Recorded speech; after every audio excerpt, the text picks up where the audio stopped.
Good morning, this is Jimmy Skogard with Grassroots Rising, and I'm here today with Fred. And Fred came all the way up from Riverton to attend a Democrat meet and greet here in Casper, Wyoming. Happened to run into him. We had a long conversation today. Fred is registered independent. Fred, introduce yourself to the audience and tell us what's on your mind. Hey, I'm Fred.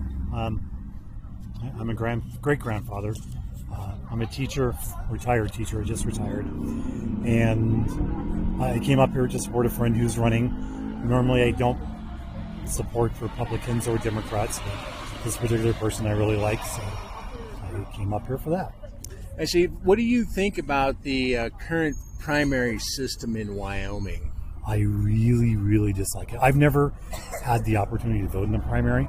They've sent me blank ballots for the mail-in ballots for the primary sometimes because I'm registered independent.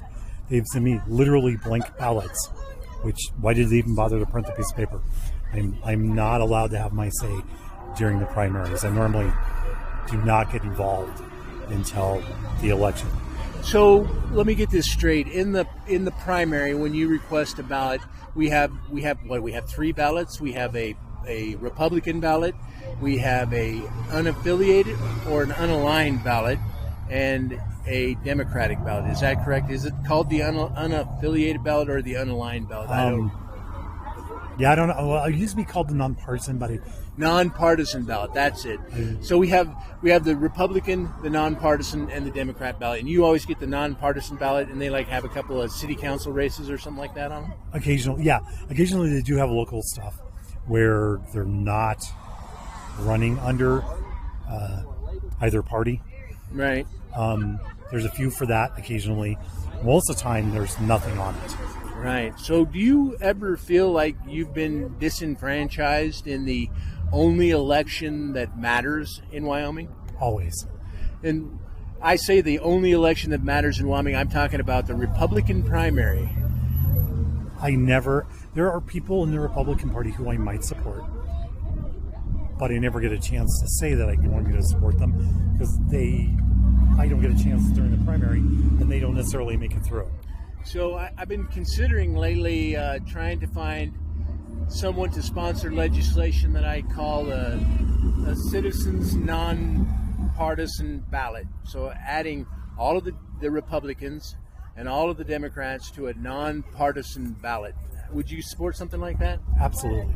And so if we did that, we couldn't have... We need an open primary. So we couldn't have the R's and the D's in the nonpartisan ballot, but we could have all the names.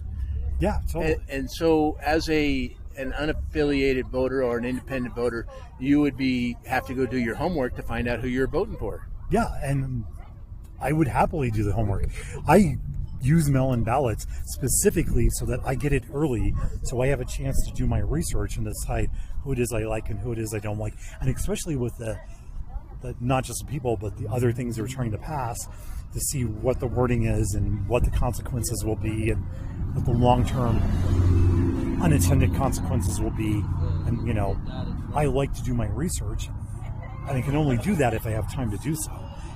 And being able to do that for the people and decide I could support that person who's Republican or could support that person who's Democrat would make me much happier as a citizen. And I think a lot of people who don't vote would be more inclined to vote if they had a chance to decide who it is they get to vote on. So you think it's more important to vote for a candidate than it is to vote for a party? Absolutely.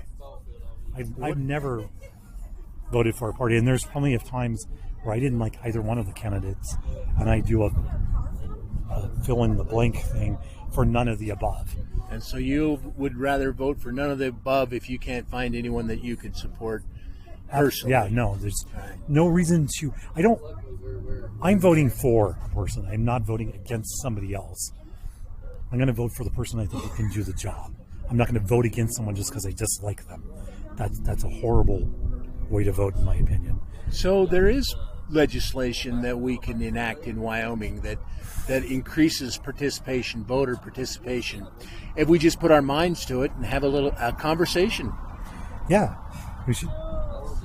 totally have a conversation about it. Instead of trying to restrict and halt the freedom of association and the freedom of expression and the freedom of speech, we should actually reach out to one another and try to become more inclusive in our system here in Wyoming. Yeah. What a concept. Getting everybody involved in self-governance in Wyoming. What a concept. Anyway, Fred, I do appreciate the conversation today. You have any final thoughts for the listeners today? Not really.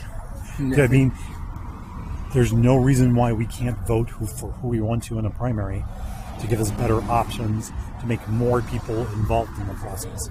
And work together rather than to work to divide. Yeah, we've got some characters in our Wyoming politics today that I guess I would like to see them moved along. Really, there's one in particular that needs to be moved along, and we won't mention any gnomes by name, but y'all know who I'm talking about. Anyway, Fred, I appreciate the conversation, and folks, thanks for listening, and I'll talk to you tomorrow.